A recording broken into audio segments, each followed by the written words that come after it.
El passat dilluns 4 de juny, la plaça de la Fàbrica de Premià de Dalt va rebre Robert Smith Academy, una banda de música que inaugurava el cicle de jazz que porta 21 anys en funcionament. Els grups anglesos venen diferents èpoques de l'any per participar, però aquest formava part de la inauguració del festival amb cançons conegudes com Tequila. Els alumnes de Robert Smith són exemples d'iniciatives musicals per fer d'arribar la música a un públic diferent. Gemma Planes, tècnica de cultura, ens explica com funciona el cicle de jazz que s'inaugurava. I és com una prèvia al cicle de jazz que començarà aquest divendres amb la Martirio, que fa ja 21 anys que es fa. I, de fet, aquests grups d'anglesos van venint en diferents èpoques, però aquest, concretament, com que és de jazz, és com una prèvia per començar la gent a animar-la el divendres aquest que comença el jazz en la nit.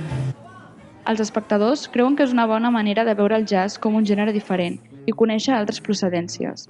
L'Oriol Ponce ens ho explica. Home, sempre és més interessant, no? Segur que el tipus de música és una mica diferent, o les cançons que fan, si més no, i és interessant també la connexió amb altres cultures d'altres llocs.